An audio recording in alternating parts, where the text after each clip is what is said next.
তোমার পিটি তুমি আসলে তোমার একটু কিউরিওসিটি ছিল। এটা হলো বুলেট, এটা বুলেট নামে পরিচিত।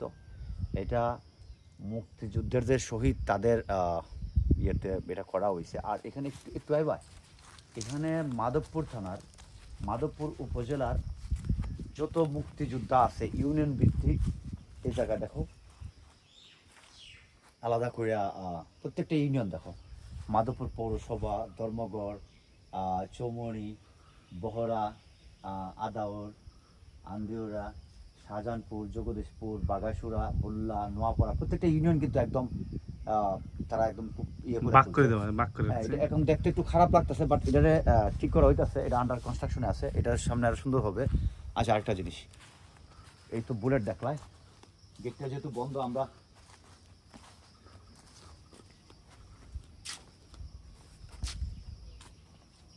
আচ্ছা এইখানে দেখো একদম ডিটেলস দেওয়া আছে মহান মুক্তিযুদ্ধের তেলিয়াপাড়া, ঠিক আছে। এই দেখো তেলিয়াপাড়া চা বাগানের বাংলোটি হবিগঞ্জ জেলার মাধবপুর থানায় অবস্থিত, যা ভারতের সীমান্ত হতে আনুমানিক 1.5 কিলোমিটার দূরে অবস্থিত। মুক্তিযুদ্ধের প্রেক্ষাপটে তেলিয়াপাড়া ঐতিহাসিক অপরিসীম গুরুত্বসমূহ: 29শে মার্চ মেজর খালেদ মোশাররফের নেতৃত্বাধীন 4th ইস্ট বেঙ্গল রেজিমেন্ট নিয়ে তেলিয়াপাড়ায় আসেন এবং চা বাগানের ম্যানেজার বাংলোয় প্রথম সদর দপ্তর স্থাপন করেন।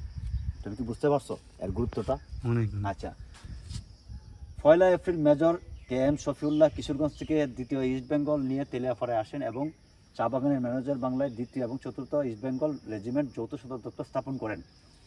মানে তুমি এই পর্যন্ত আইসো, এখানে মানে তেলিয়াপাড়ার ইতিহাসটা, এটা মুক্তিযোদ্ধার যুদ্ধের অবিচ্ছেদ্য অংশ।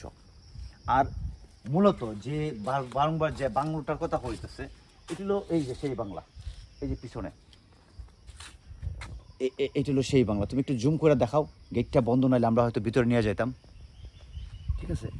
তো তেলিয়াপাড়া বাংলাদেশের আসলে আমার মনে হয় যারা এই সেক্টরের লোক, তারা বাংলাদেশের যে প্রকৃত ইতিহাস তারা হয়তো নিজেরাও চর্চা করতে পারে না, ভবিষ্যৎ প্রজন্মের কাছে কীভাবে পৌঁছে দিব সেটা আসলে তারা ক্লিয়ার করতে পারতেছে না। এই যে দেখো এত গুরুত্বপূর্ণ একটা স্থান, তুমি দেখো এই যে দেখো এটা ঘাস উঠা রয়েছে, অপরিষ্কার, ময়লা, হ্যাঁ। এই যে এটা কনস্ট্রাকশন আছে, এই সাইডটা তো কনস্ট্রাকশন হয় নাই, দেখো ময়লা। হ্যাঁ, আসলে এই ইতিহাসগুলা প্রপারলি পরবর্তী প্রজন্মের জানাইতে হবে, এটারে আরও প্রচারণা করতে হবে, যাতে মানুষ এই ইতিহাসটা জানতে পারে, তেলিয়াপাড়ার যে গুরুত্ব সেটা কি বুঝতে পারে। আচ্ছা যাক, আমরা সেটার পাশাপাশি একটা জিনিস বলি, তেলিয়াপাড়া কিন্তু একটা খুব সুন্দর জায়গা।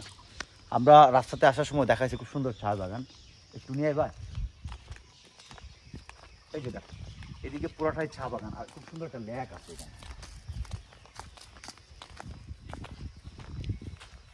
বিশাল বড় লেকটা, কিন্তু বিশাল বড়, ছোট বড় লেক না, অনেক বড়।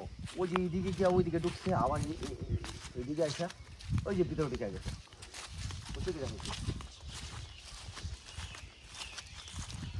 পুরোটা দেখো খুব সুন্দর।